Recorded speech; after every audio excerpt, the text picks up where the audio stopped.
What is up, guys? Today we are going to go through the most common marketing mistakes people make when they're trying to market a Web3 company. As an agency that's been providing marketing services to Web3 companies for about 5 or 6 years, we have definitely a list of things that clients come to us pretty frequently that we see as problematic. We're going to go through some of the most common mistakes that people are making when they start marketing Web3 products so you can avoid them. Let's dive right into it. So number one, trying to build a following on your company's social media instead of your personal one or one of the exec team. People definitely like to follow people on social media, and I'll speak most specifically to Twitter because that is the platform that's still most or X, I guess I should say, is still the most common in the crypto space. Very often we see companies trying to focus on building a really large audience on their brand account rather than on the account of their exec team or especially the founder's account. It's really common. It is an uphill battle that everyone tries to fight if they're not careful. So one way to kind of go through that is let your company page definitely serve as a piece of marketing collateral that inspires trust and just makes people aware of things that are going on from your team, but don't have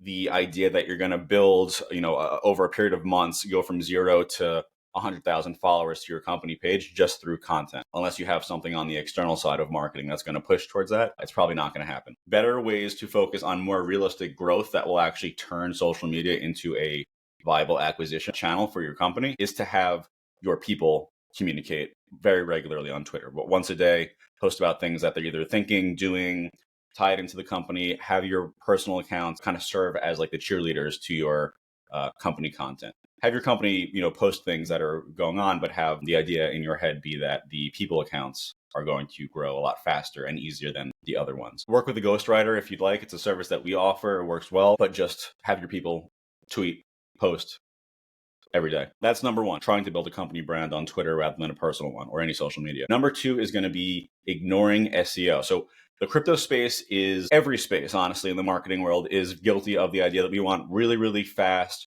really viral growth immediately. Sometimes that works, but sometimes there are more sustainable and effective ways of growing if you can take a little bit more of like a long-term mindset. And SEO is a piece that plays into that. So companies like CoinMarketCap, for example, they're an SEO company. They built a $400 million business that was acquired by Binance just off the fact that they were able to successfully rank for essentially every crypto keyword when it came to like price and things like that. They are a great example of a company that wasn't trying to go viral immediately. They looked towards like long-term kind of like groundwork level SEO tactics that worked really well for them. It works really well for all kinds of companies like that. The whole kind of caveat being that you have to have a little bit more of a mid to long-term mindset. SEO is something that takes 6 months, 12 months, 18 months plus to really come to fruition. But it's the kind of thing that you should set the groundwork for immediately if you do have long-term plans for what you're building. So that's number two, is ignoring SEO. Number three, and this is definitely one that I'm incredibly biased on, so take it with a grain of salt, is trying to build an in-house marketing team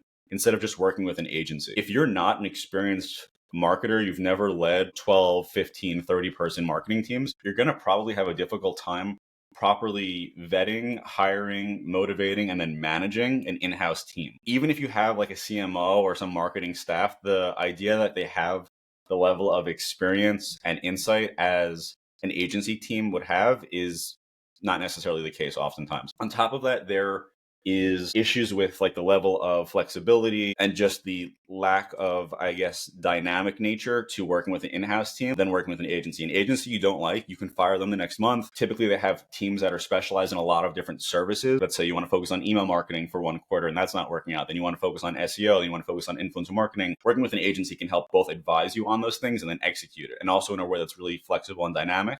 So you can explore a lot of different things easier than you would to go hire, an influencer marketing manager. And then that's not what, you have to manage them. And then maybe that's influencer marketing is not the best fit for you. And then you want to go try PR, which is an entirely different level of expertise. Working with an agency saves you a lot of those times. We actually just published an ebook on this exact topic of like the in-house, building in-house versus just hiring an agency. So we'll drop a link to that in this. So that's number 3. Number 4 is overlooking web design. There's 2 different styles, I feel like, to web design and just entrepreneurship in general. One is get everything perfect, make the website look fantastic, spend 6 months on it before you even try marketing it. And the other side of that is let's just get something up quickly on WordPress or Webflow and then we'll build it as it comes. I think the proper answer is somewhere in between. You don't want to make perfect the enemy of good. But if you're not making your website look really, really professional, I recommend working with a web designer if you have the budget for it. Typically, it's not that expensive. It's going to be under 10 grand.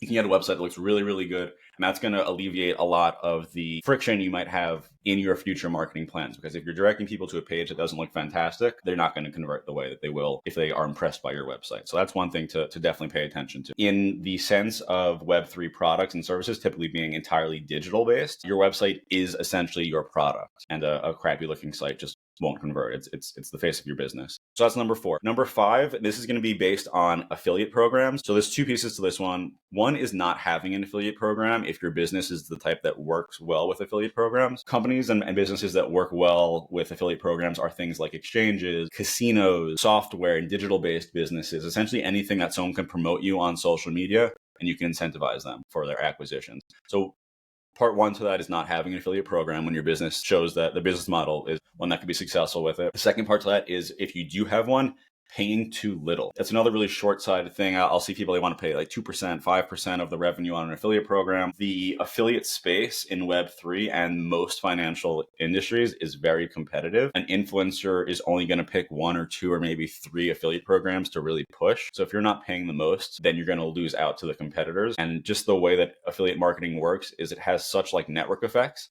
that losing in the short term on affiliate marketing can have really long lasting effects. You want to really make sure that you onboard as much people as possible, as fast as possible to your affiliate program and then grow from there. So that's a 2-part to part 5, I guess. Part 6, underutilizing media. In my opinion, every company that has a digital product needs to have an internal media arm. Content marketing is highly effective. It has been for the past 10 years. It's only getting more and more effective as people become a little bit more ad adverse. They want to engage with brands that produce content that add value to them. So I really do believe, especially in the Web3 world, that every company that is trying to market themselves successfully should focus pretty heavily on building either an internal or external via, agency media arm. So things like newsletters, podcasts, YouTube channels, email marketing blasts, social media content, all that stuff should be really, really regularly put out and produced professionally. So those are 6 of the top mistakes that we see Web3 marketers make. Just to recap,